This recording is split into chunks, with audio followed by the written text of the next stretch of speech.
Hey Kiss Geeks, this is Sarah Buckland, Nicholas's wife. I'm sorry he's been a very naughty boy and can't join you this week. So you'll have to talk about Gene Stanley or Eric Drummer by yourselves this week. What's the topic? Dressed to Kill? He's a dancer? A romancer? Well, Nicholas has been none of those things, so he can't come out to play. Rock on! Rock on! Rock on?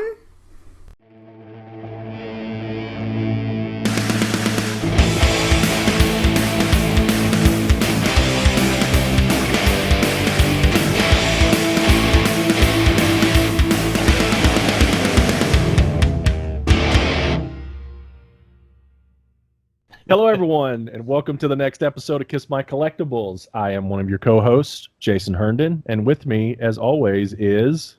Dave Scott. Dave Scott. And Joe Lelich. Joe Lelich? The guy with the weirdest accent actually nails the last name. Nicely done. Yes, everybody, round of applause.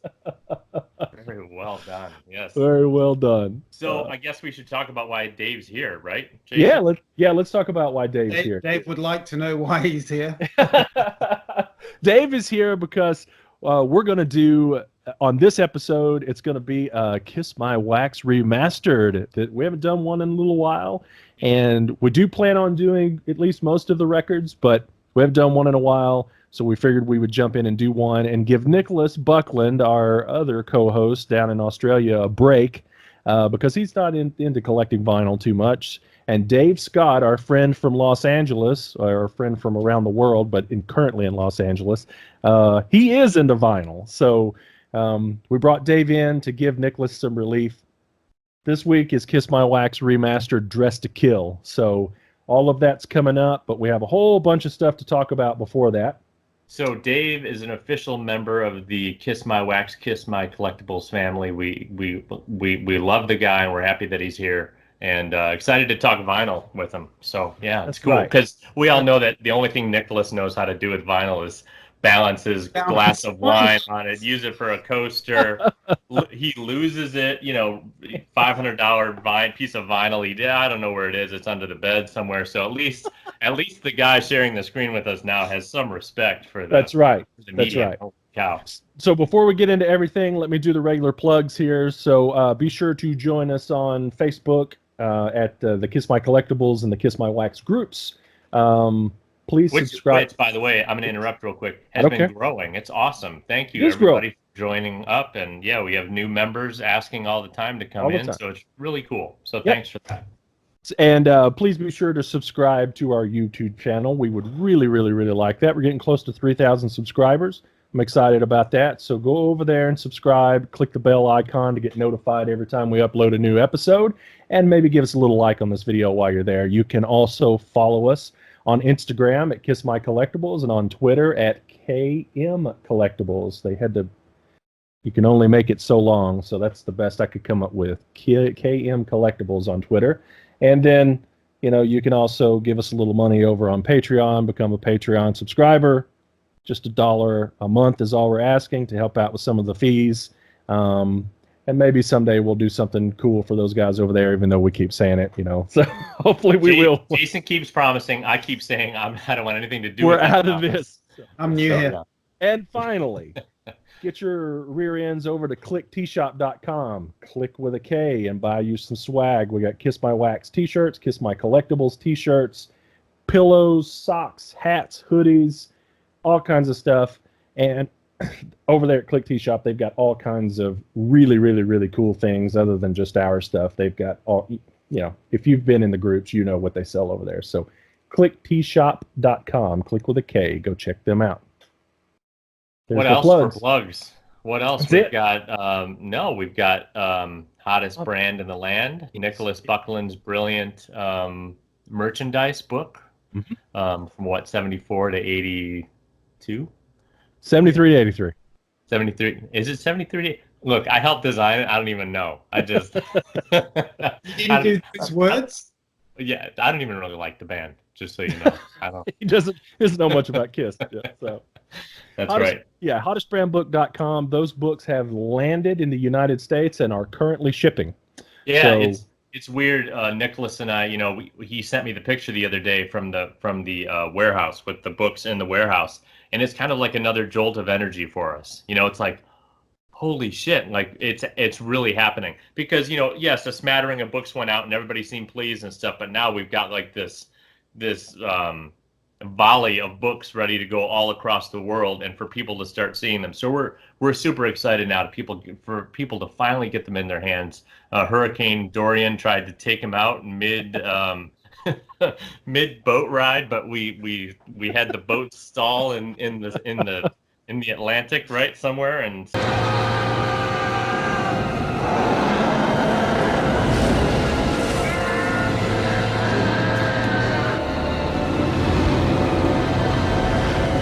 well, let's give it a minute. So they actually hit port, so they should be going out. Gosh, any moment. I think they're already going out. I think they already going out? I think they're already shipping. Yes. Like I said, I'm involved in the project. I have no idea what's going on. We're taking some in at my company and distributing to stores, and I saw that our pallet was already packed up and was coming our way. So we should have them soon to start distributing to the stores that purchased them as well. But hottestbrandbook.com, the standard version, $99, is still available. And I think I read Nicholas make a post and say something or answer someone and say, if you bought it today, it would be shipping within the next couple of days. So, you're good to go. You don't have to wait any longer. So if anybody doubted or was waiting, now's the time. They're actually going out. So they're here in the States and ready to rip and run. So there you go. We're super excited. So thanks for everybody who's supported it up to this point. And we'll give you a quick update on the 5th anniversary of Ace Frehley Space Invader that we are doing, Kiss My Wax is doing, and with E1 Entertainment or Entertainment One or E1. They have lots of different names. Those guys. And so we just we've got the ball rolling. We should be in the pressing stage of everything right now.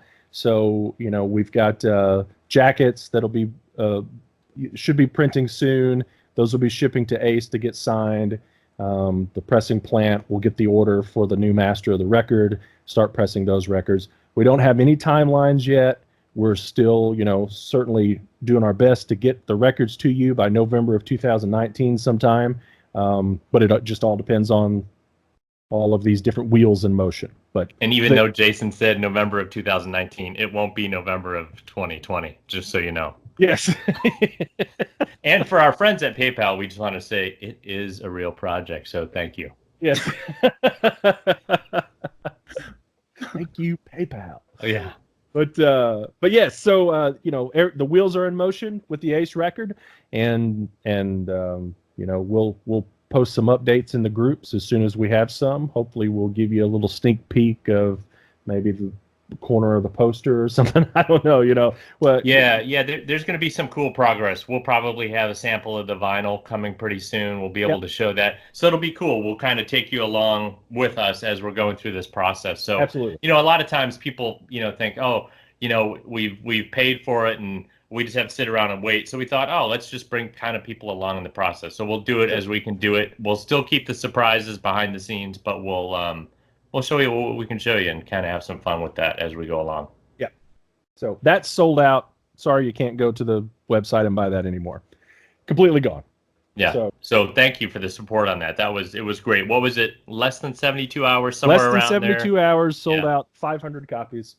Yeah, and like half of them were gone in under 10 minutes. I mean, it was crazy. It went fast. Yeah. It was really fun for us. So thank you for the support. Thank you for the trust that you have in us and the team. And thank you to E1 for being so cool and allowing us to be involved in this project.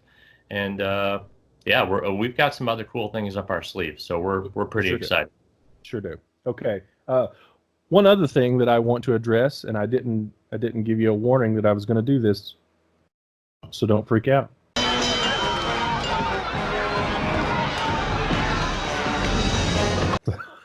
No, I'm just kidding. Everybody hang on. I don't even know what he's going to talk about. No. I did want to, because we haven't actually said anything about this on the show, and I do want to say it. I've approved a lot of questions on our last few episodes. A lot of people are asking where's Andrew? Yep. Well, Andrew's left the show and to do other things. He's got the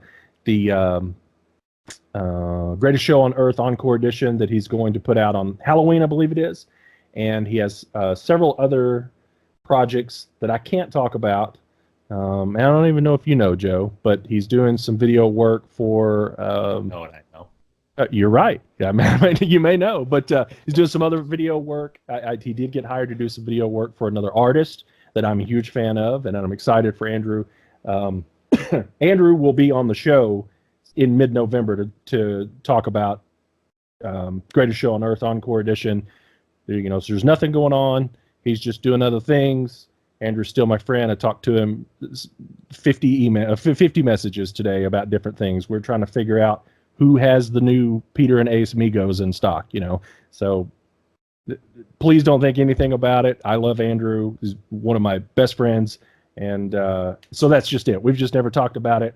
And that, we've just moved on with Joe and Nicholas and myself. And we are going to continue to put out these episodes and enjoy talking about Kiss collecting and all of this other random stuff and have good guys on like Dave Scott. So there's the Andrew thing. And our new 4th official member of the podcast, Dave Scott. So there you go. Yeah. I just wanted to reiterate, Yeah. So, yeah. Just in case my mom's watching. Yeah. All right. Hello, So Mrs. now Scott, now we need your to give real name. Oh yeah. So now we need to give Dave some time to talk because we've taken up sucked all the oxygen out of our rooms. So let's do our segment. What's in the box? Right. What'd you get in this week, guys? So Wait, don't we have to do a dramatic pause so we can put the cool little clip there? So let's. What's in the box? I'm gonna open it. What's in the box? What's in the fucking box?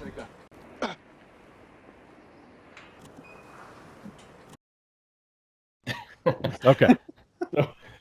What's in the box? Who wants to go first? Dave, you want to go first? Me, because Dave's going. I got a thing following on from when you guys did the 5 books that you really needed, and I already got a couple of the books, and there was one I was listening to it, so I couldn't see what you were holding up. And Joe mentioned with the Kiss and Sell, he said there's a Japanese version of it, so I went and found it, which I got.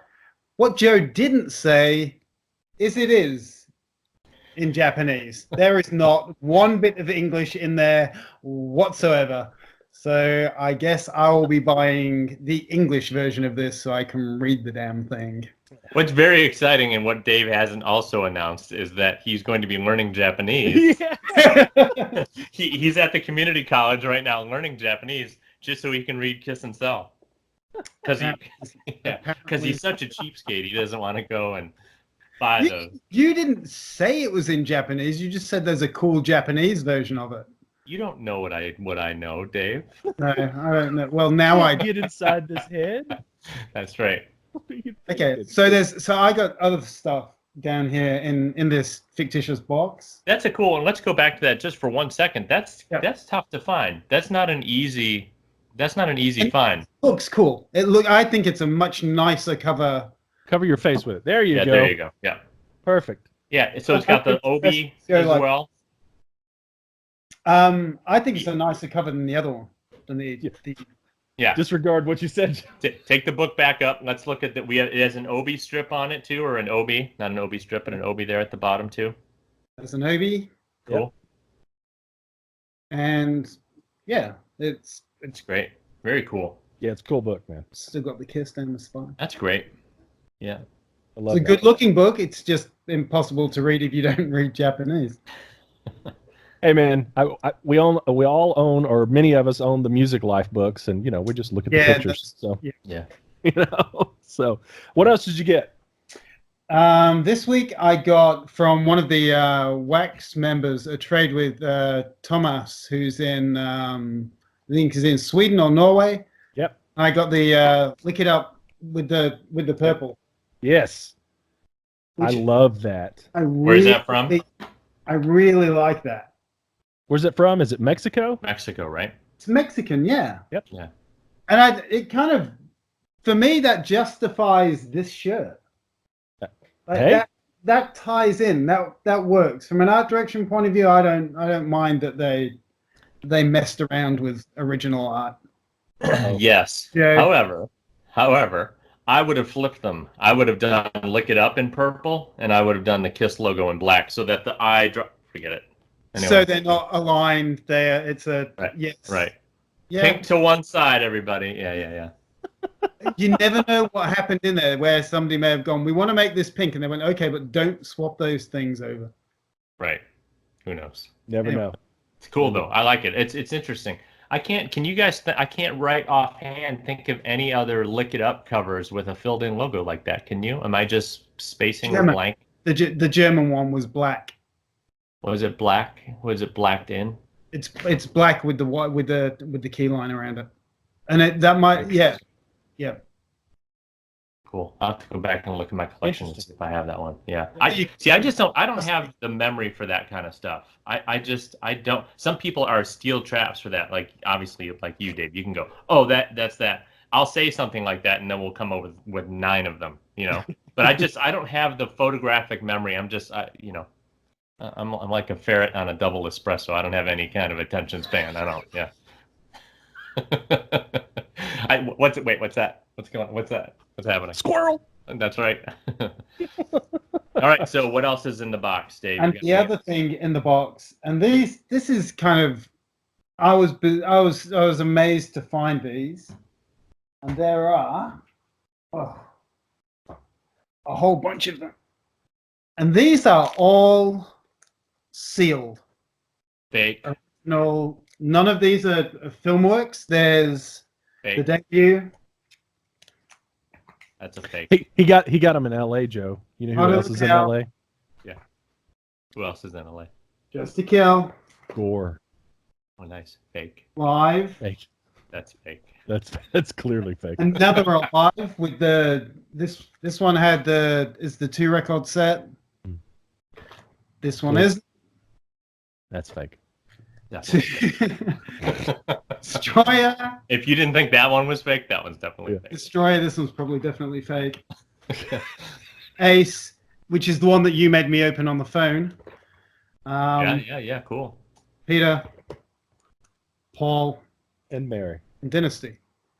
And the way that when I found those on the flea market, I called Joe because I don't know anything about reseals, and I said, "What do I do about this?" Like, do you know where I was? Did I tell you where I was when we were having this discussion? The toilet. I was. Yes, that's where I do some of my finest work. Paul. I was on the airplane from our. I was literally on the plane talking to you on the tarmac as we were rolling back, and you're like, "What do I do?" Yeah.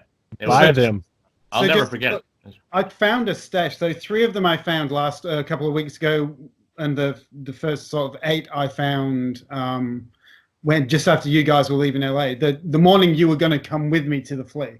I was on my way out of the market, and I went to this. I just went to this one stand, and I was looking at something, and a guy said, I think I was in the Kiss section. He said, I've got some sealed ones. I was like, really? And he showed me, and he got a reasonable, like they were only like $20 each. And Joe said, just half open one of them that we know has things in it. And then if they're in that, they're probably in the rest. And so that's what I did. We just randomly picked Ace out of them, half opened it, flipped it up, and the order form. The order form. There you go. My words failed me. The order form came out, and that kind of almost cracked as I was opening it. Like it creaked open. It's never been open. That's so amazing. Pushed that back in and bought the whole lot. And then about 2 weeks ago, I was down in Santa Rosa, that was Santa Ana, and just randomly went in a record store that was mostly Spanish stuff in there, and went through the Kiss vinyl that was all worn out, apart from these 3 at the back, and they've got different corners cut, much deeper cut on them, so they're they're not from the same group. Yeah. From the same collection, and they're all sealed as well. It just seems weird to me. I never thought I was going to stumble across sealed original albums. None of them have got the UPCs on them, so they're all 70s original sealed records. We started to, before we started rolling, we started to chat about it a little bit, how you found it odd that there were that many sealed records out. And you're in Los Angeles, and you got to realize that was the record label hub back then. And you're going to have a better chance of finding sealed records in that town than you are in just about any town, because any excess stock or anything like that, would have been dumped in that town, and who knows what's circulating around out there, in my opinion, Yeah, it didn't have to take a long trip, right? Maybe some from some pressing plants or whatever to get to probably some of the bigger pressing plants, you would think, printing plants, whatever, what have you, to record stores around there, promotional copies, all that kind of stuff could be flying everywhere out there for sure. Of all kinds of artists. That's the hub, right? LA and New York. Sure. So you would think. Yeah. Massive population, So I guess it's not that surprising. It's weird that it happened so close together, but yeah. Oh, and I'm really happy about it. I never thought I'd get a bunch of sealed originals and sitting on there. So what's your plan? Are you going to open them, or are you going to keep them sealed? I keep them sealed. I don't know why I like a copy of the records sealed. I've got a copy of each of the 2014s, and Same here. to have a copy of the originals from whenever they came out at that time. Yeah, that's cool. At some point, my godson will inherit them and just open them all up and sell them. For $2 a piece. Yeah, so will I care. Yeah. Can you please put us in your will and take him out? So that's my stuff from the box. At your box? But I have one thing that's not from the box, but I wanted to bring it up because I want to see Joe argue with me. It was when you guys were discussing the mirror for the Spirit of 76 a couple of weeks ago. This is design mumbo jumbo about to come up. Right, I'm going to go eat a sandwich. I'll be back. No. Well, Joe said that he didn't feel that the image was a legitimate image, but I'm sure that you got this, both of you. Correct. Right. So in here, Levine talks about these two shots. Okay.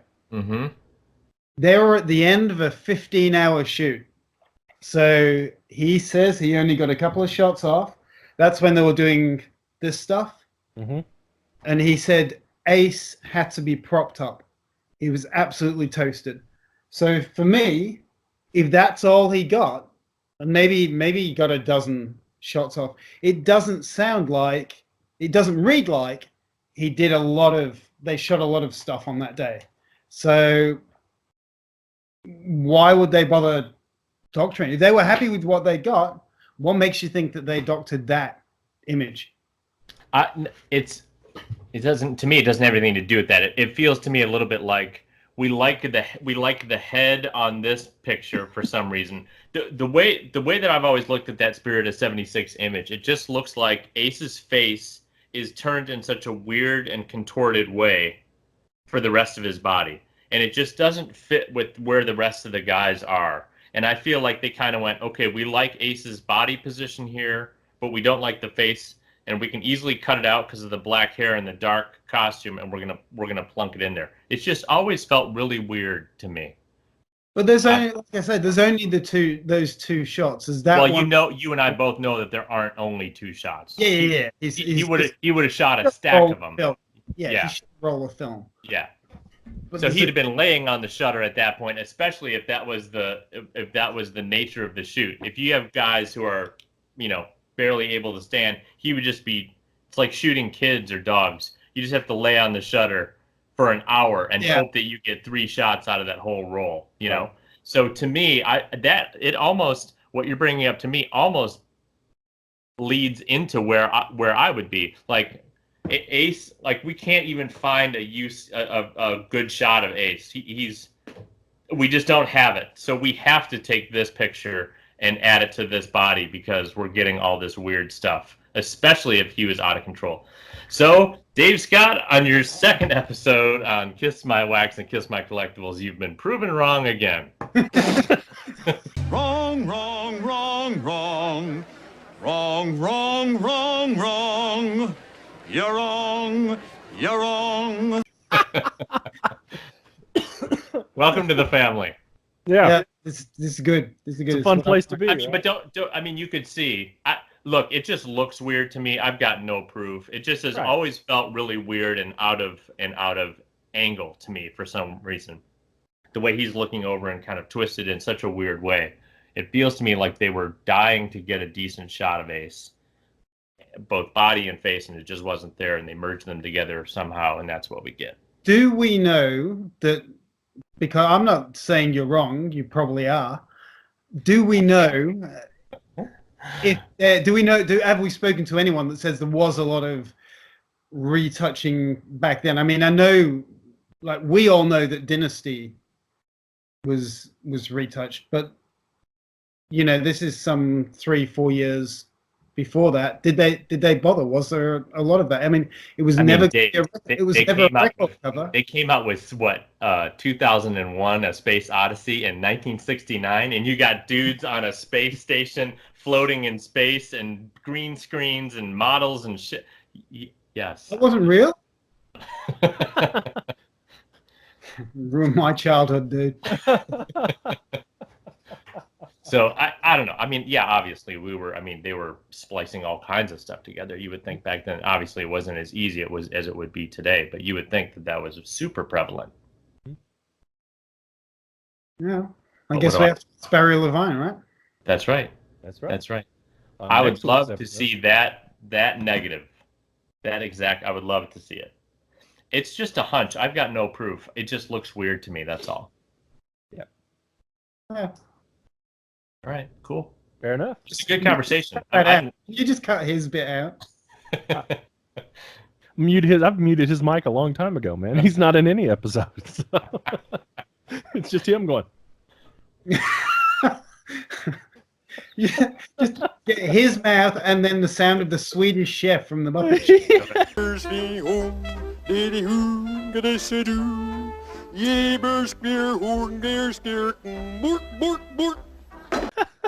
We'll just. That's right. That's right. All right. Okay, you want me to go next? You want me to go to next, Joe? Yeah, go ahead. I only have one thing. You know, as I've mentioned, I haven't been buying a lot lately, but I saw this on eBay and I couldn't pass it up. We have the Warner Brothers Casablanca slipcase version of the first 8-track, which does not have, if you just have the tape, you know, it doesn't have the band on it. And this, of course, does not have Kissin' Time on it. It is listed. So you've got the slipcase here, okay? And I don't know if we'll be able to see it, but it is listed right there. Yeah, it's not focusing, but okay, it is not listed, or it is listed there. I see it. Yep. But on the actual tape, it's not on the tape. So of course I would need to listen to this whole thing just to verify that it's not one of those where it's not listed, but it's on the record kind of thing. You know how many different variations of that there are. But are there variations of that in 8-track as well? I believe there are. Okay. Believe there are. Okay. I'm not 100% certain, but we just had a discussion about this in one of the 8-track groups about a month ago, where someone was saying this is the rarest Kiss 8-track. They only made 50 of them. They had documentation.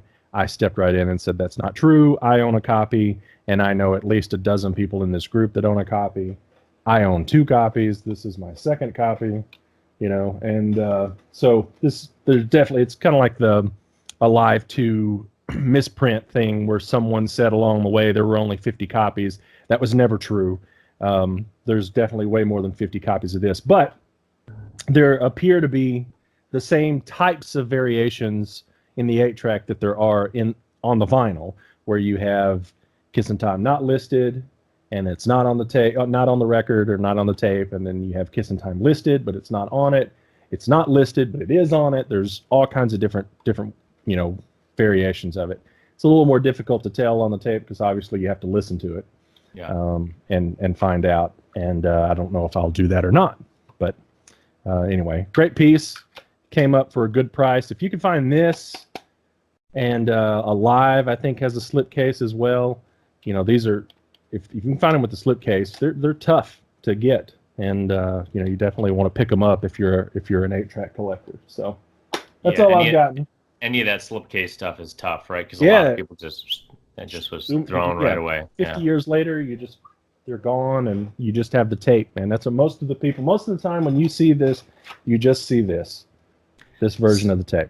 It's so bizarre. So what are the logos on there? So you've got Warner Brothers and then Casablanca. Yeah. And then you have the Kiss logo, and then you have Kiss again. I'm assuming that's the self-titled Kiss album as with regular S's. It's kind of bizarre, but so weird. On the bottom, it's that S, just like this in the slipcase. But it also does have the regular logo on it too. So they didn't use the band logo on the outer slipcase. They just used the regular S's. Correct. In the corner up here, it's just the regular S's. And it's lowercase, yeah. But right. But on the back, it has the same thing that's on the tape.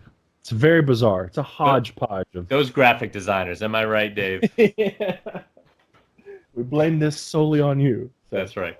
But that's all I've gotten, recently. Hopefully one day I'll be back to buying a bunch of cool stuff again, but that's all I've gotten recently. What's in your box? So I've got a Dean copy of Dynasty. I'm very excited. I've looked all. You thought the sealed copies were hard to come by, Dave. These, if you can get one of these, this is Dean. Yeah. So how many Deans are there? Who knows? At least there's at least 50. I've got documentation. Yep. So yeah, a copy of Dynasty. So it's got includes "I Was Made for Loving You" at the top. Includes full color poster. So it starts to lead us down. Say that again. Is that the Australian? So that's what I was just going to say. This starts to lead us down an interesting path of where this thing is from, right? Yeah. So, yeah. So we think it's Australian. Then you turn it over, and I'm going to conspicuously hold my thumb. We've got the Astor, right? So now we're like, okay, this is Australian. 100% Australian. Check that out. Can you see that? What is that? What language is that? Israeli? Yes. Yes. Yes, it is an Israeli copy. Yeah. So yeah, it's on top of that, it's a promotional copy of Dynasty from Israel. How bizarre is that, right? So it's got the really heavy, thick, almost cardboard inner, the custom inner as was typical. And then, thank you, Dean. I appreciate it because if those two pieces ever get separated, we're very excited. We're going to know how to put these two together across the world. But yeah, so then down there at the bottom, let me take this out real quick. There's a couple of things. So here is the Hebrew up there, down at the bottom. So I have a friend who knows the language, and I asked him about it before I went out on a limb and bought this thing. And he's like, it says something along the lines of for sale only in Israel, something along those lines. So and promotion only or radio play only, something along those lines when he was trying to translate it. So interesting piece. So again, we've talked in the past about condition, right? And typically I'm not buying a record that has Dean scrawled all over it. But I've never seen that before. I would love to see if anybody else has a promotional copy like that, or even an Israeli copy. I mean, that's tough stuff in collector circles. So if anybody has anything like that, I'd love to see it. Jump into the groups, talk about it in Facebook. I mean, on YouTube, comment about it. We'd love to see your copies or hear about what you have. So So that's what was in the box this The week. most amazing thing about that release is that Gene sings charisma in his native tongue. It is. It's yeah. And it's something to hear, I'll tell you. It sure is. So that's all that's in your box. Yep. All right, that was Send what's in all the your box. cards and letters to Jason Herndon. That's There. right. All right, so let's move on. Kiss My Wax Remastered, Dress to Kill, shall we? Let's This is do going it. to be a really short one. We got to keep this whole thing to 30 minutes now. That's right. Yeah, I was thinking about it the other day about how brief the record is, how few collectible versions of the record there are, relatively speaking. Yeah. How short it is, it's interesting how this one for the early records kind of goes under the radar and doesn't really get a ton of pressings, and we all know why, but does anybody want to pontificate on why, or why we believe that that's the case? Y'all pontificate. Well, I'll pontificate. So the band and the company at that point were in dire straits, looking for a way for this band to hit. Writing record after record, nothing had really hit. They were kind of generating some steam as a live act, and we're gathering some word of mouth that way. Weren't getting much, airplay, all those kinds of things, and the band and the company were struggling. They're like, what are we going to do? So at least the supposition is then that the publishing reach wasn't as great. They didn't have the money and the dollars behind it, and there just weren't as many copies out there. Wasn't it printed as long, those kinds of things. So maybe that's why there's just not as much of it out there, right? At least it's What was the time between Dress to Kill and Alive? Like, was there maybe less time between records? There was less time, maybe. This is where we miss Andrew and his little date thing. So that's right. Wasn't Dress to Kill March? Yeah, definitely 7 months, 8 days. Yeah. Token Burnett in Cincinnati. What did I say, Ray? It's Kmart. You hear me. I know you hear me. My boxer shorts. Don't fool me with this shit for a second. Yours are too tight. Ray, did you fucking hear what I said? I could be wrong. Was it Dress to Kill in March? And Alive was in November. So there wasn't an awful lot of time to be messing around with label variants and reissues, depending on how many they were printing at a time, I guess. Right. But make no mistake, had the record been a huge hit, they would have been printing them like crazy, right? Yeah. And it still might have not prohibited them from putting out a live record right after it to go, hey, let's ride the crest of the wave and let's really get rolling, right? They were writing. The label kept saying, "Hey, we need another record. We need another record." They were flailing and hoping for a hit, something to grab a hold of, and there just wasn't anything there. And so you have Bogart produced this one as well, didn't he? He did this, Right. So they didn't even get an outside producer. Right. In-house, cheap, quick, fast. Using some songs that they had written prior to Kiss. She, Love Her All I Can, all of that stuff. Let's throw something together, get it out there. There's no big production. There's no attempt for it to be anything beyond what it was. And what came out of it was this incredibly raw, bombastic, killer record that most people put up in the top of, their lists as their favorite records. I say skip. Oh wait, that's another episode. That's a Sorry. wrong show. No, I was obviously listening to this prior to us doing the show, and I was thinking about the way we do the skip and listen to. You don't really skip anything because it's done. Who's got the time? You can, Yeah. By the time you want to skip something, it's 2 minutes and 11 seconds long. The tracks that are kind of similar as well in sound. If you like one, you're probably going to like the other. There's a couple of standout ones, but it's the same theme. They're pretty much sex related.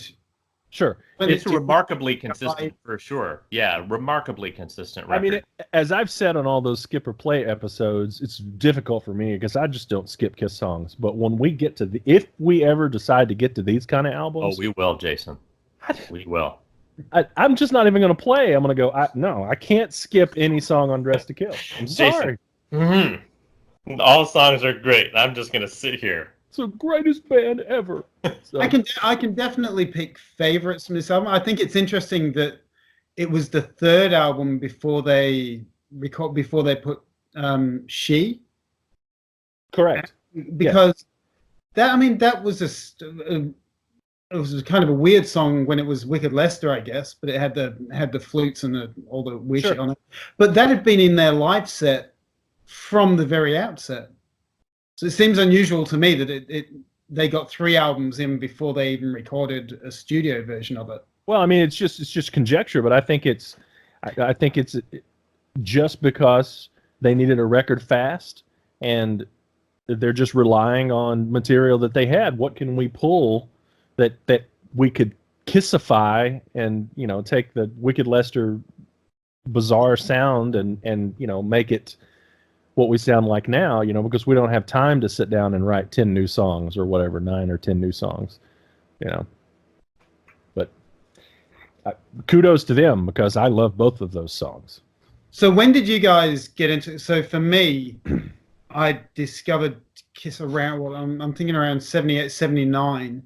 So buying this album, it was just one of many that I had to catch up on. So all of those early albums, and I don't really remember. I only the one that stands out to me is "Come On and Love Me," but everything else, because of that sort of sexual theme for the album, and because I was about 11 years old, I don't know that I really got into that. I was like the song 60? Yeah. The song Two Timer. I was like at that age, you can't sing along to that and know what it means. I couldn't. No, of course not. I couldn't get Jane Southall to go with me on a date to the swimming pool. Like 2 times, I can't get one girl to come with me to a swimming pool. I've got no concept. Look, man, you definitely, you know, I'm definitely the youngest of the 3 of us here. I'll just be 44 this year, and of course, so I didn't get Dressed to Kill, and I remember going and getting Dressed to Kill at the local Ben Franklin, and it was probably 1982-ish, 3-ish. I was probably 6 when I first heard Dressed to Kill.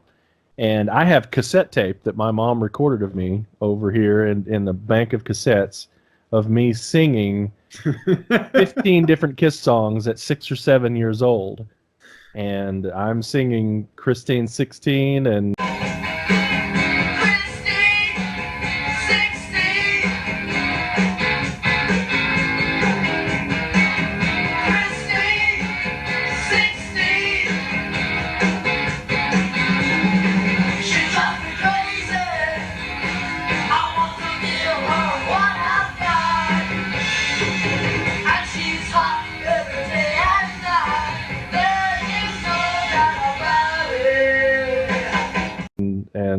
Two Timer and all of these sexual. Yeah, but Christine 16 at that point was a much older woman. Jason. Good point. But I'm singing all right. I'm singing about the cougar at 16. You know, yeah, she's 10 years older than you, dude. Right. So you know, I'm singing all of that, but I'm singing all that stuff. I know all the words. I had no clue, not a inkling what any of that stuff meant, and I'm just at the top of my lungs all through the house singing all this stuff.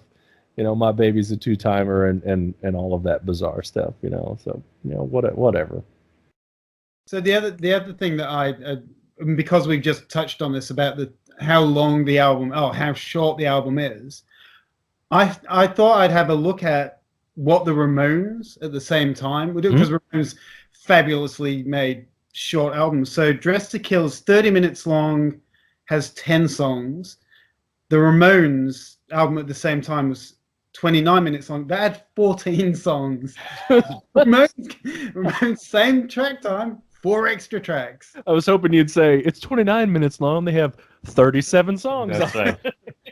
Hey, oh, next song. Hey, oh, next song. Flip it over. But I don't think albums were as long as we kind of think they were. I mean, AC/DC Rock was only 40 minutes. Yeah. And even like this week is the anniversary of Lick It Up. I think that's only runs to about 40 minutes as well. Is that true? Well, you know, I mean, you just 10 minutes over 10 songs. That's adding a minute to a song. That's a lot of time. Yeah. In the music business, and, right. You know.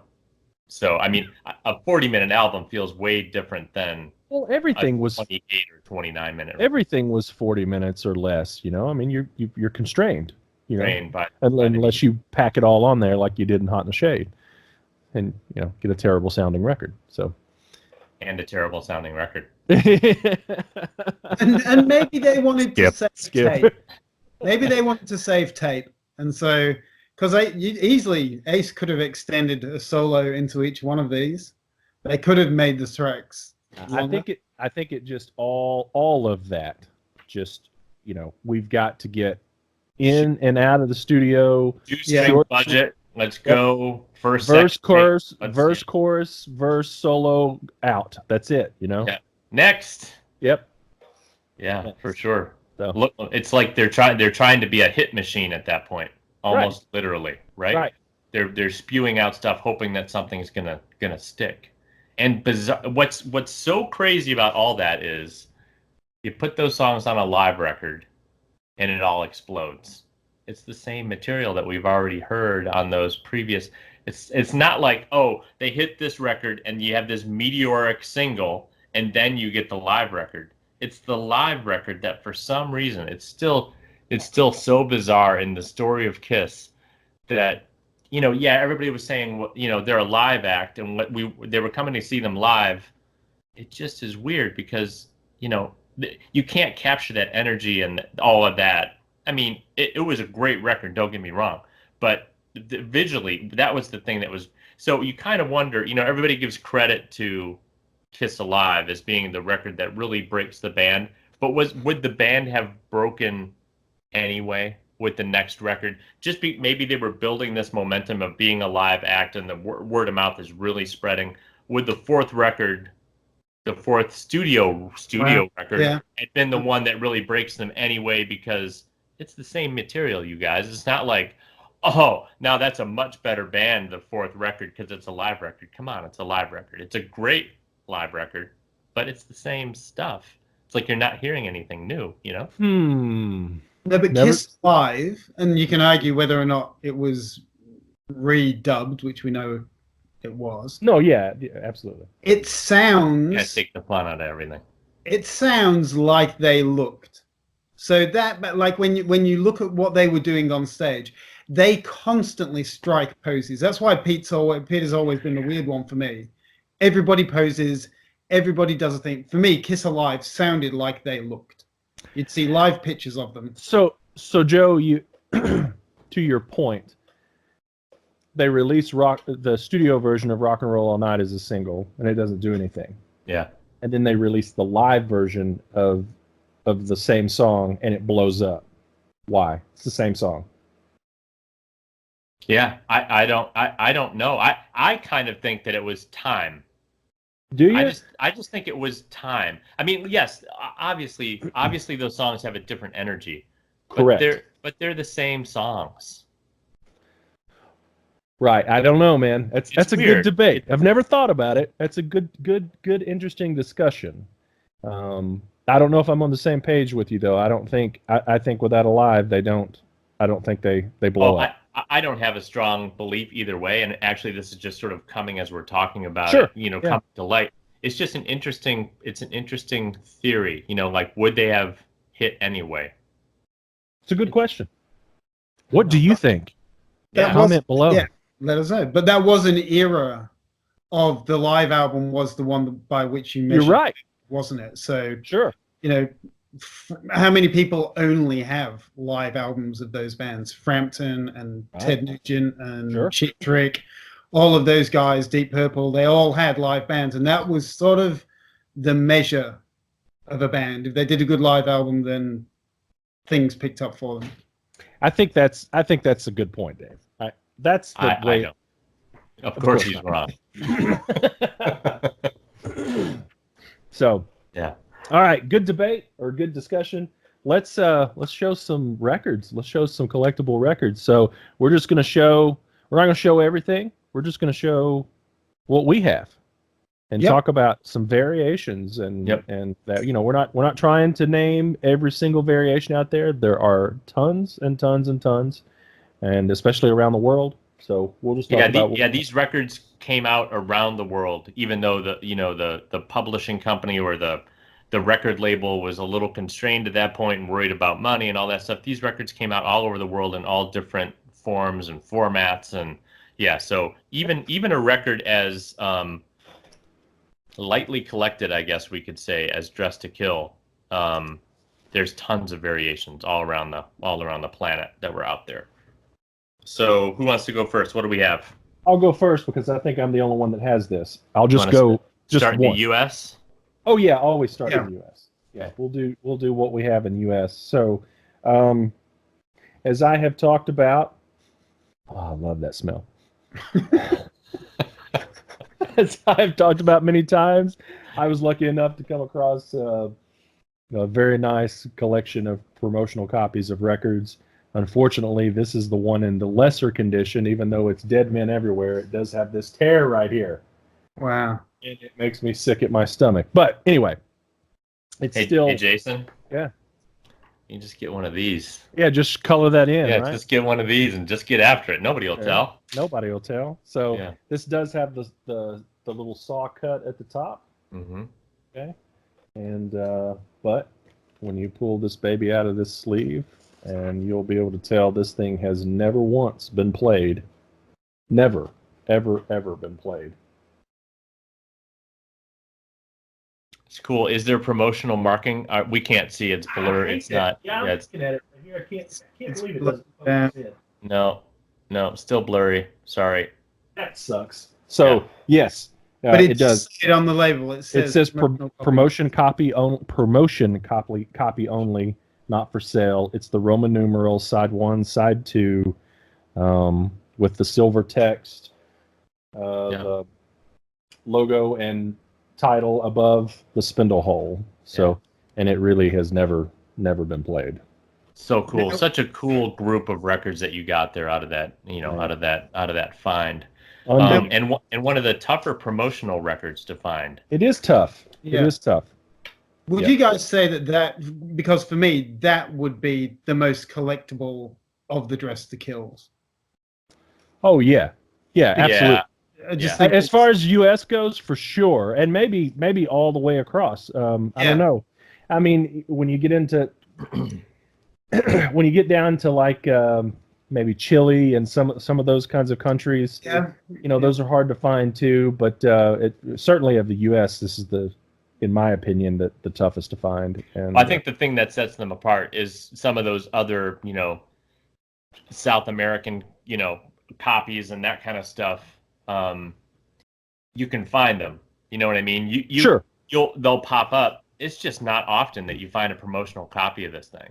No. And especially now, if one cropped up, I don't know if one's on eBay now. I look every now and again, and it's just a tough record to find. And the way that Kiss records are selling right now, and vinyl in general, and the astonishing prices that things are going for, it would be really interesting to see if that thing hit the market today, what it would go for. Should I sell it? Fund our next project? No. Yes. Yes. So, and I know I would have to rent. I would have to rent it from your dead, cold fingers. That's right. I would say some of the white label Japanese promo copies of it are probably rank up there and very difficult to find. But yeah, that's a good one. That's a nice feather in my cap to have. I hate that the cover has that little tear on it, but what can you do? It's one of those things that again, you may stumble across this in an estate sale kind of situation, whereas like the Japanese stuff or the South American stuff, you're either a collector of that or you're not. Right. If you're collecting the Kiss stuff, you're probably starting with American. And to me, the debut out, the promo copy of this from America would make that one of the pieces that you would really rather have in your collection if you could. Yeah, everybody chases that. The first album, White Label promo, that is way more prevalent than Dress to Kill. Way more prevalent. Yes. Hotter Than Hell's tough too. I do have Hotter Than Hell. Both of those are real tough. Alive is tough. Alive is tough. Super tough. Yeah. But people kind of focus on that White Label promo as a holy grail kind of thing. But man, yeah, that's tough to find. I would say you would have better luck out there in Los Angeles somewhere, Dave, finding a copy than anywhere else in the country. There in New York, you know. I'll let you know. Yeah, yeah. So, If it's sealed, don't buy it. yeah, if it's sealed, I wouldn't buy it. Yeah. So, so do we want to get into the next? Yeah, I can show. Talk about some other stuff. Who has what? I've got this one might spark a little bit of a debate, and I know there's some discussion around it in the collector circles. But here's one from the U.S. from '75. It's got the hype on it. Mm-hmm. So, but what you'll also see is it's under the shrink. But this shrink to me is a little dubious. Yeah. It's a little elastic for its age. It's not really showing any. I kind of feel like this probably is a resealed job by somebody at some point. Also, I don't know how people feel about this, but there's been some discussion about that center seam being a hallmark of later seal jobs. 80s sealed stuff. Yeah. Right. But that doesn't mean that this wasn't sealed in the 80s or who knows by is it a record store? Who knows what it is? I almost have a mind to just tear the shrink off of this one. Right. But anyway, there's that, and this is also a blue label with silver text. And you guys, there's tons of permutations of these labels. Let's see if I want to show side one here. Yes, so here's side one. Different permutations of where the logo is, and are there producers? Are there not producers? Is it Roman numerals? Is it the number one? Is it number two? So this is one variation of the blue label. That has the Sunset Boulevard address on the bottom of it, right? Let me see. Yeah. It does. Yeah. Right. Yeah. Yeah. So there's that one. Yeah, and has the embossed. All of these early copies of this have the embossed KISS logo going around. Yeah, and what's interesting too, another graphic design point. That I don't know if you can see it on camera there, but this KISS logo only has the one S. Right. So that hype sticker says, what, it has Rock and Roll All Night on it and contains the hit single Rock and Roll All Night and Come On and Love Me and Ladies in Waiting. Right. So I believe that was, probably one that was a 75, 76 issue after Alive. Is that correct? I don't know. Very possibly. It could have been. Yeah. Because it's capitalizing on the fact that it has Rock and Roll All Night on it, and Alive, Rock and Roll All Night was a big hit on Alive. So, because we have, this version here, which for some reason my camera won't focus very well, but that's also. There it goes. That's better. That's better right there. Yeah. And this does not have the Sunset Boulevard underneath. Yeah. So this would be an earlier, first pressing. Yep. So I got both of those. Yep, and I've got that same. Is Jason, yours has side one Roman numerals, right? Side two Roman numerals, correct? Yeah, and it has Dress to Kill and KISS above. And the producer credits, Spindle to the bottom and the producer left. credits. Yep. So yeah. Yep. And then while we're doing the blue label, Mm-hmm. and this also doesn't have the Sunset Boulevard. There's the one with the black. I don't know if you can see that. The one with the black. Go to your right a little bit. There you go. Just getting a lot of reflection. Yeah. So that's the black one. Yeah. So, Jason, here's what's interesting. Now, I don't know if this is a Frankenstein, but that copy you were talking about that you thought maybe was earlier, I have the same one, and there's the hype sticker again. Interesting. So that is the earlier one with just the Casablanca Records without the Sunset Boulevard. So there's the hype sticker on that has the same information. So you kind of wonder, like, was this the record label going, do you guys like any of this stuff? Or we think this is the hit single? Maybe, fingers crossed. So hard to tell, because this would be a first or a super early pressing, without the address, without the Sunset Boulevard address in there. And so there you go. So that one has the hype. Don't believe the hype. Don't believe the hype ever. That one's probably fake. Yeah, It's probably clearly definitely fake. You want to talk about fake? Look at this one. So this is the same. This is the same record. No hype on that one. So it's got the same label, the same configuration, producer credits, the whole thing. That is with no hype. So you wonder if at some point they're like, oh God, let's put a hype on it and let's hope, or who knows, right? Or it's a Frankenstein. One of the two. Or it's a Frankenstein, or it was trying to hype. It's trying to capitalize off of Alive, and it's come out. I mean, like Dave, to your point earlier, and what we were talking about is how compressed this time schedule was. These records were being cross-printed, and hey, let's call the guy down at the plant and add a sticker. I mean, who knows what was going on, right? Dave, did you had shown the black text? Was this the one that you showed? I wasn't. You're going to learn that I don't pay any attention to you on the show. Was this the one that you were? That was the one. So we've That's now the shown that 3 times. Well done. So you're not paying attention to anyone who's watching either.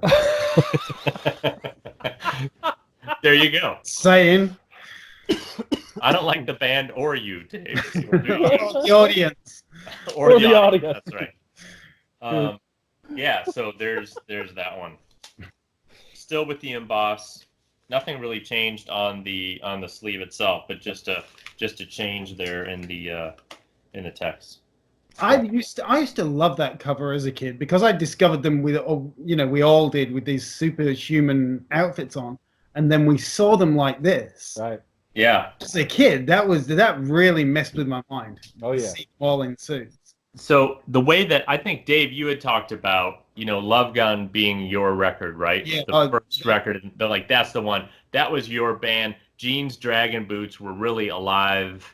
Like, they didn't have the platform. They really had the teeth and the whole thing, right? When we've talked about it in the past. So this is the thing for me that I, as a little kid, I thought, I thought that was a spike. Yes. On Jeans Yes. too. I did too, Joe.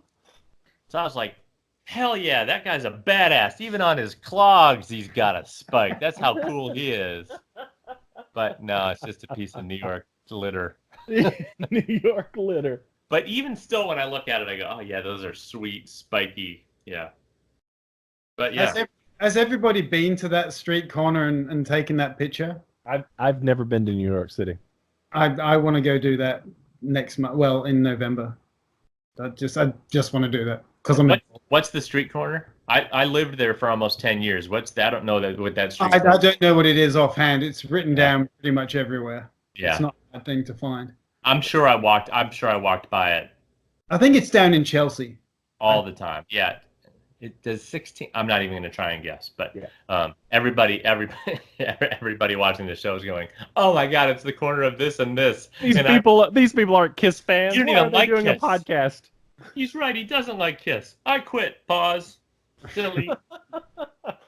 So, do either of you have any Columbia House, No. CRC records, BMG, anything? I don't think there was BMG, but No, this is the one that I have the least yeah. amount of versions of. Good job picking this record, Joe. The least Well, amount. hey, this is. I mean, look, we want a brief show. Dave's no good on camera. We just had to try him out, so it's a brief. It's going really badly so far. That's right. That's right. It's in bad shape. Okay, let's continue on. What other U.S. pressings do you guys have? I'm sure some of you. I know, Joe, that you've got that 76 to 82 era kind of thing. 77 to 82. 77 to 82. Yep. So this one's in the shrink as well. Now this one, does anybody know? I don't know if you can see that there, but that little yellow sticker. It's Underdog Records. Does anybody know Underdog Records? Does that ring a bell? I'm sure somebody's gonna go, "Oh, I shopped at Underdog when I was a little kid. I was in this city." And so here is the sleeve on this guy. Yep. So this is the 77 to 82 printing with the deep. Yep. On the So sleeve. this will have a Filmworks label that has a Filmworks sleeve on it. Yeah. So there's the Filmworks label. Of course, I'm showing side 2, so let's show side 1.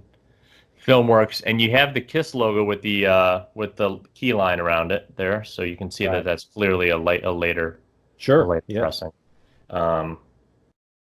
Yeah, so there's that one. Filmworks 77 to 82 in there somewhere. Who else? Anybody else have any U.S. stuff here? Yeah, I think So I know you've got this, so I will.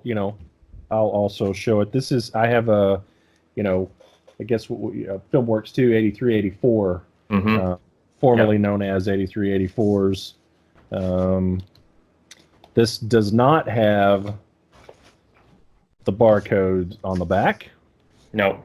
And it does have 501 in the corner. Yep, I can show it there. Yep. You guys see that? Yep. Out of focus, but Out of focus. Yeah. 501 up in the top right corner in white. Yep. That's and then also no emboss on this cover. Correct. So, no embossing. So you just get the slightly grayish kind of. It's really hard to make out actually. Yeah. The KISS logo is running around the outside there. Right. And there's the label. So there is that. Come out in the 83, 84 era of the run. That kind of transitional pressing, right? Yep. So 83, 84, and then 85. 85 on. 85 on, yeah. Yep. And the last pressing in the U.S. before 2014, right? Correct. Yep. Yep. Again, you have the here's the cover again. Same thing. No emboss. Eye gloss. Yeah. Yep. And you've got the UPC barcode. Yep. On the back. And the label. Ready. Cool. So there you go. Yep. Filmworks. So that's the last U.S. press before we get into 2014. Correct. And so what else do we have to show? Anyone else? Well, I mean, we're going to show the 2014s for sure. Yep.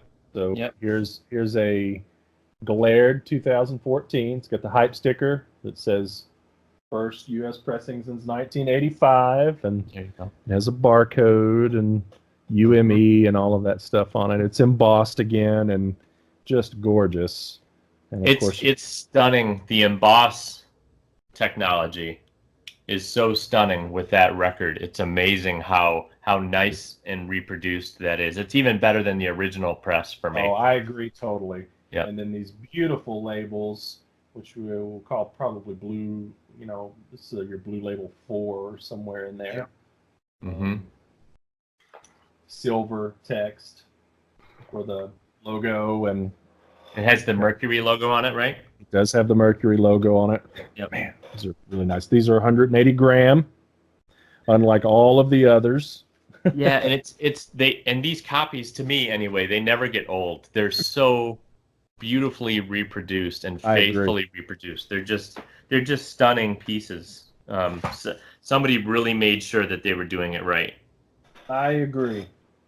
I have always been, since we started this podcast in this group, I've been a huge proponent of the 2014 reissues. I think they sound incredible. I think they look incredible. The attention to detail is amazing to me. So. Yep. And I know it's not a variation, but I don't know if you can see this on here, the signature here. Oh yeah. Oh, so signed by Bill. That's very nice. Which pressing is that? That is just one of the That's one of the blue, with the black text. Yeah. So one of the earlier pressings. Signed by Bill. When did you get that signed? Or did you? I bought that off somebody that I know was not a friend but a confidant of Bill's, and he had that for sale, and for like $50, I couldn't pass it up. That's great, man. Very cool. Very cool. So do we want to show the other 2014, Jason, or do we want to jump into some foreign stuff? Just jump into foreigner stuff around the world. We'll hit that. Okay, that. Cool. Yeah. So Who wants to go first? Have? Show something, Dave.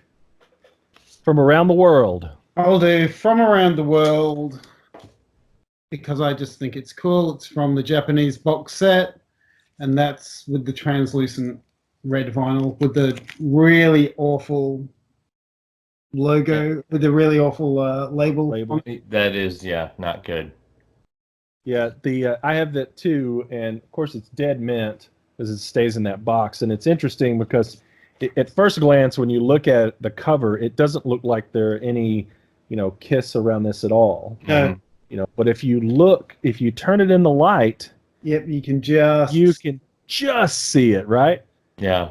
Just barely see that there's something there, but yeah, definitely not embossed. No, definitely not embossed. Yeah. See it a little better on the back, but yeah, they're definitely. So that raises a question for me with the red vinyl, and I know we're all asking questions about how Universal are picking the colors for these various pieces of vinyl. If, like on the Mexico one, if they reissued it and they filled in the logo in red or the logo in the color that the vinyl was, would you be happy with that? So if the next thing they brought out, if they changed the logo, whatever the album is, if they changed the logo to match the color of the vinyl, would you be down with that? Because it would mean it would be a cover variation. I wouldn't have any problem with that at all. Joe, you're a purist. Would you want the original cover, or would you be okay with them messing with the logo to suit the color of the vinyl? Look, I think the whole thing with colored vinyl, trying to match colors and trying to say, oh, this record should be this color and this should be the record colors are kind of finite, right? You've got your kind of prime, you've got your browns, maybe cream, different kinds of greens. It just gets so problematic with a catalog that's pretty expansive. Correct. I feel like, so then what are you going to do? You're going to have a mauve for something, and you're going to have a navy blue for something and a light blue for something. No, that would suck. No, but you look at Rock and Roll Over and go, that makes sense that is that translucent orange. Mm-hmm. Then you look at the Dynasty that's just come out, and we've all looked at it and gone, well, there's not an awful lot of green on there. Should it have been a different color that's...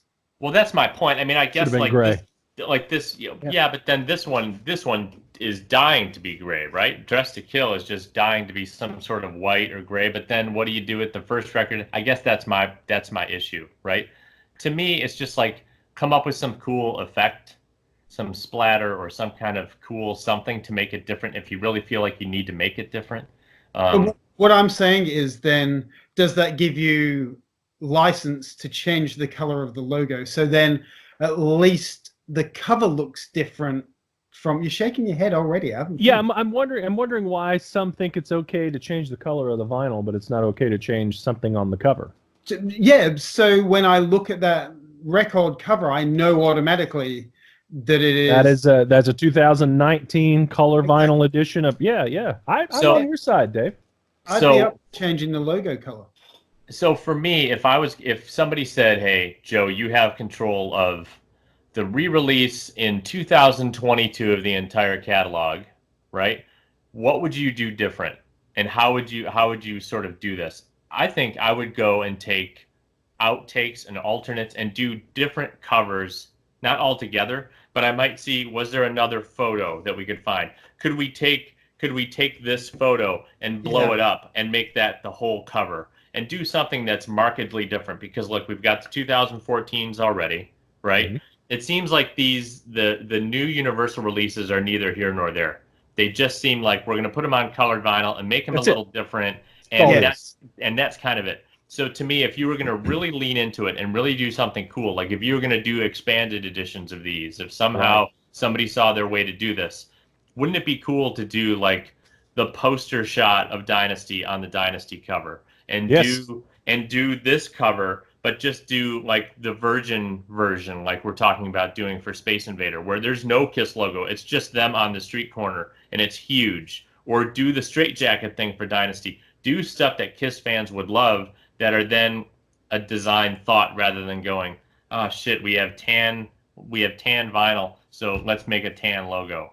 because to me, then it just gets problematic, and people are always going to be complaining about why did they do, no, this one should be this and this should, so Of course. really lean into it and be consistently inconsistent and make it a different package. Like some of these bootlegs that you see, they do that, and I think they look really cool, and they do a good job with taking some outtake stuff. And Yeah, I think it would be cool to do an expanded edition of, maybe the catalog up through Creatures or something like that, and every one of them be a gatefold yeah, with your second disc with anything in it. If you don't have any demos from that, if you don't have demos from that era, you've got live stuff. Put some live stuff on there. the Dynasty, maybe every record has a live shot in the gatefold from that era or something that's really cool. Anything. So I guess all I'm saying is it seems like the decisions are kind of like, okay, well, the next record we're putting out is this. What color? I don't know. Gray. All right. So there's not really a group meeting about how are we going to do this and really be thoughtful. And we're going to, because now it feels like, well, what color are we going to use now? Brown. No, it's simply just a cash grab. I mean, that's all it is. Just playing on the nostalgia factor and and the collector's sense that they have to have every different variation out there. And of course, I'm okay with cash grabs. I don't have a problem with cash grabs because, I love colored vinyl, so it doesn't bother me that it's colored vinyl inside a 2014 jacket. But to Dave's point, I think it would be cool to have a variant of the jacket. Just a little difference on the jacket. That's all. Yeah. At least change the date, right? Yeah. Why? When you have a warehouse full of the 14s. That's exactly right. Right. All right. What else does everybody have?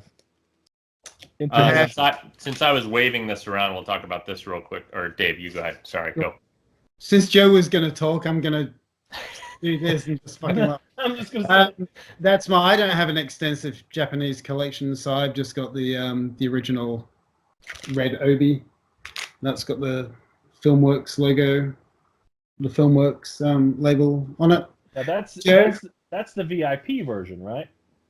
What makes it VIP? Yes. Yeah. Yes. Right. So this is the SWX version. This is actually, I believe, the first pressing of this. I think the VIPs came along a little bit later. Those Japanese releases are always stunning, aren't they? They're just so cool. I think the VIP editions, Dave, are probably 76 and 77. A couple of variants of that. Is SWX ones. There's a blue label which I have here, and there's a promo white label, and there's a camel label as well. And then when you get to Filmworks, if you take your vinyl out, I believe it's probably a Filmworks label. It is. Yeah, it is. Yes. So it's a Filmworks label. So that that's a 70, probably a 77 version when the Filmworks label came along. Right. So you're in there probably in the third or fourth pressing area of Japanese on Dress to Kill, because you get these SWXs first. So right. Still cool nonetheless. Those Obis are just absolutely cool. Add so much there. Yeah, those Japanese pressings, you never get old. They're so cool. All right, we got Joe. So I have a later French pressing, the Rock series, as it were, which is weird. If you were going through a bin at the store and you didn't know any better, you would think, oh man, some kid just took a sticker and just threw a sticker on this thing, or Rock, whatever. But no, that's an actual thing. That's label number CB71.003. It's Vogue from France. Right. There's a whole series of those with that Rock on it, right? Yep. And this is always cool to me. These old Vogue, so a lot of times these things don't survive these inner sleeves, right? You'll just get a plain paper or something like that. But yeah, this is a really interesting, almost like a pinstripe kind of a material. Yep. And then the French Vogue. So there you go. That's something else I'm going to pull out. Carry on, Joe. We've lost him, everybody. Let's don't pull that out. We've lost cabin pressure. All right. So while Dave is grabbing, cause I know Dave has something that I'm going to let him show that I have as well. I'm going to go ahead and just show the original early 80s German version, or West German version with the altered logo. Mm-hmm. And these came with FilmWorks labels and no inserts and no embossing. That whole series was like a, quick press. There's no bells and whistles to any of no frills, but they all have these altered logos for West Germany. And that's on the is that on the Gemma or GMA? Yeah. Right. Yeah, label. So there is that. Yeah. German. Where is Dave Scott? Where's Dave? He's looking for something. I'm looking for something. Mr. Scott, we need more power. That's right. Well, since we're still waiting on Dave, then here's the 2014 German reissue that both Joe and I have. Yep. Is yours sealed? It is. Mine's sealed too. I haven't opened it. So I opened all of the German ones that had inserts and all of the custom labels and stuff like that, because where the logos are, unlike the early 80s original versions of those, they went back and reproduced all of the posters and inserts that had the logo on it and altered the logo on those as well. And it's so cool. That Dynasty poster is amazing with the censored logo. The unplugged. That's so cool. I mean, that's the level of attention to detail. I think that if we were talking about another expanded run of these things, that we would be looking for fans, by fans or somebody, working with the band who really knows about all that stuff. Right. What's interesting to me too, Jason, I don't know, do you know the story behind the Back to Black? What that denotes? Because when that Kiss Alive came out earlier on the Back to Black label, people were jumping out of windows. It was terrible. Two different things. Two different things. Back to Black, the 2008 version of Alive, I believe it was. Yeah, 89, right, somewhere around there. Was a universal release of a series called Back to Black. Okay. And they released a series of records, and the Kiss was included. Not just Kiss, other bands. Lots of other bands. Yep. And this was when vinyl was just kind of starting to catch back on. Yep. All of those, to my understanding, all of those issues are CD transfers and blow-ups of the CD covers. So when you look at that 2008 Alive, you can see it's blurred almost. Mm-hmm. And, of course, the audio quality is horrible. Back to Black in Europe is a label. But isn't it the same logo? Isn't it the same? I don't know. Is it the same? The logo is the same. So on the Kiss Alive, there is a European version and a US version, and I believe the only difference is the serial number, but the sticker and I believe the packaging and everything is the same. Well, but the logo is the same, which is that's why. So it's the same company or series or whatever we want to call it. Yeah, it's all a division of Universal, of course. Yeah. So it's just interesting that these have Back to Black on them, and they're so amazing. Right. And the original Back to Black is so deplorable.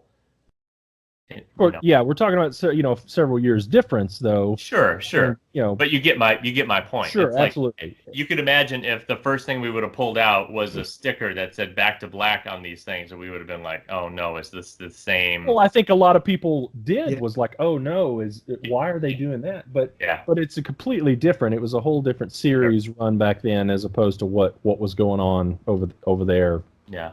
In Europe for those Back to Blacks. So. What did you grab, Dave? It better be good. You left the people waiting. I've got here, we've got the original censored. I already showed that. I wasn't listening. It's definitely fake anyway. Don't worry about it. What? You're a disgrace. I did already show that, though. He did. While you were gone, he's like, since Dave is going to go find something. Brazilian? No, I don't. There you go. That's a great one. Awesome. There you go. That's a great piece. Where is that from, Dave? That's Brazil. Yes. Very nice. So there's that one, but my favorite one of the the South American ones, is the Mexican one, because we've got the title change. That's great. That's amazing. Which I cannot pronounce. And that's on the blue Mistitos something. label. Move it to your right. Just there you go. This is the second thing on the show that Dave couldn't read. His book and his He got your fucking name right though, didn't he? Yeah. That's why Andrew's really no longer on the show. He can never get my name right. That's why Nicholas is in timeout right now. I thought that was a secret. And this is the one that Jason saved for me to say, which was the English pie reds, which to me, because I grew up and got this as a kid, I think there's something very, very special. They're this really solid, rich, almost bubblegum red. Very red. Yeah. I just really love them. I think they're beautiful to look at, even if the covers are shitty to hold. Do you have any black smudges in yours? On this one, no. On some of the others, I do. Yeah. See that? Yeah. What's also great about these is they all, not all, but almost all of them utilized the Love Gun custom label. So of course, I don't believe there is a I think you can actually find most of these, and hopefully I'm saying this right because it's been a long time since I've read up on them. I think most of these you can get with a custom Love Gun label, and then also with just a Filmworks label. But Rock and Roll Over, Rock and Roll Over is the only one without the custom label. That's the case. Okay. Other than I've got a copy of Destroyer that one label is Love Gun, on the flip side, it's without. No kidding. Well, that's fake though. I've got a Destroyer. Clearly fake. Clearly fake. Joe made it for me. But yeah, it's color copy right in the back, and I got my vacuum sealer over here too. I'm just sealing stuff. And then the last one, and now we're showing all of them. I'm really realizing how different this is. This is the Australian one on the Astor label. Mm-hmm. Now this is matte, and this is grey. It's grey with. I mean, this is not a black cover. That's a grey cover with black, or almost black magenta type. It's difficult for us to tell because clearly Dave is shooting through a potato. That's kind of my thing. That's how I like to differentiate. Not again. How I do it. But yeah, it's matte, and it's not embossed, and it looks very different from all of the others that we're showing these high gloss. Is there an outline? Is there a black outline around the logo there, Dave, or is it just I can't really tell with the Yeah. Sure. So there's an outline there. I see it. Yeah. Yeah, you see it now. Yeah. Through the potato. Through the potato. That is a trippy effect with that little graininess going on because of the logo. I know. It's bizarre. It looks like it's almost green screen or something. I was willing to record in the middle of the day, but it's you guys that needed to record in the middle of the night. Dude, Joe hits me up and says, "Hey, can we do midnight my time?" And I'm like, "What the fuck? Yeah. You got to go to bed and get up and go to work in the morning." I'm just getting the day started. Even his dog has gone to bed. Yeah. That's the way it is. But he went to bed at 3 p.m. though. Does anybody have any others they want to show? You got anything, Joe? No, that's it for me. It's one of the ones in my collection that I just don't have a lot of. I did want to hit this. This is the picture disc, and just Dave, go ahead and say it. Go ahead. Yes, this raises a question for me. This, for me, is an opportunity because obviously everyone from Universal is sitting waiting for us to do these shows, right? Of course. Waiting for good ideas. Hey, guys, everybody gather around. Joe, Dave, and Jason are on. That one guy's shooting through a potato. We can sitting comfortably. Here's a good idea. That's right. Universal could do this. There is not an official picture disc. That's correct. This is a counterfeit, folks. So Yeah. we're the Netherlands picture discs that came out in the 87, 88, maybe 86, 87, 88 era or something like that. They did a series of them, a few at a time, and this is mimicked to, be very similar to those runs. It's even got all of this information back here. But folks, this was never issued officially in the Netherlands, and in fact, this version I have even has this tag that came along with all of the other picture discs. It's copied and put in there as well. But anyway, I set out to buy all of the picture discs, the official picture discs, and when this came up, and I did buy this too. As against counterfeiters as I am, I did pick this up. I do have a few counterfeit pieces, but I try not to support it. I think that's an opportunity for Universal because they're obviously putting stuff out knowing that the collectors want them. That's one record that never came out that if you're a collector of picture discs, you would want an official copy of it. Yeah, I think not just that. Sorry, it slid down under my chair. Not just that, but I think it would be great if they just picked a few really cool albums from the catalog and did picture. I think it's a no-brainer to reissue Rock and Roll Over as a picture disc. No-brainer. That was the coolest one of the official Netherlands picture discs. They did the solo albums. Just the ones that really lend themselves to a nice picture disc. But would you be happy about them just going, we're only doing Dress to Kill? No, of course not. Yeah, see, now to me, that's where you go, okay, you got to release. No, I'd be fine with it. If they wanted to bring out that so they'll do a color version of it, and then if they said, we're also going to do a super limited thing of this picture disc because we know that, but then that would mean that they would have to understand the collector's market, and they would have to understand, and that market is... yes, like those 4,000 people. Yeah. And I also think... I think that's higher. I think that's too high, too. I don't think it's 4,000 people. Maybe not. I think it's... There's 2,000 that are buying... I think it's 1,500, 2,000 people buying 4,000 records is what it is. Yeah. So. Because you have to be aware of that's very niche kind of information. That gets into the minutia. How many Dutch picture discs were there? What wasn't pressed? You could never use that on a hype sticker. Right. You know what I mean? Never. The only Kiss record, not that it's the only, but you can see the hype sticker. One of the only Kiss records not produced in the Netherlands as a picture.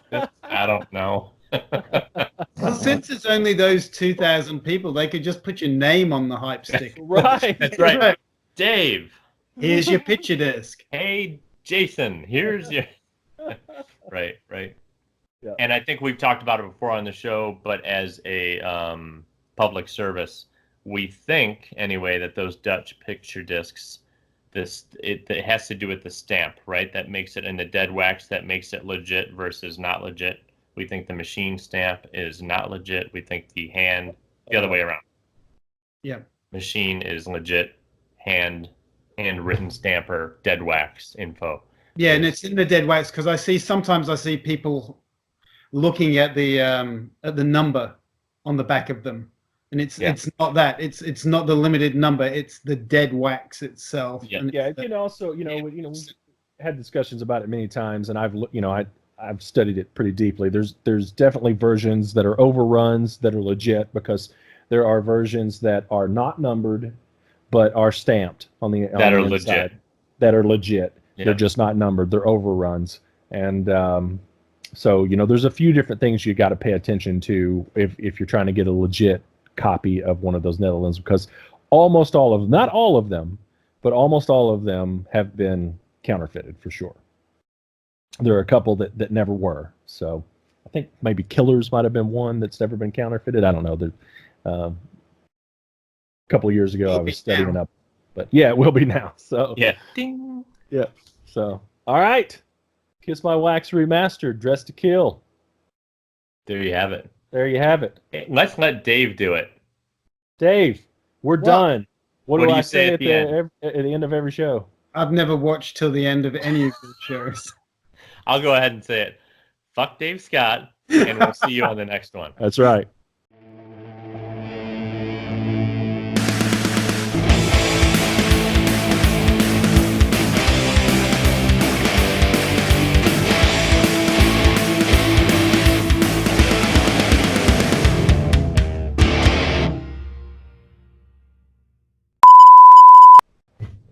Everyone ready? Yep. Get your smile on. Here we go. Smile on. All right, let's go.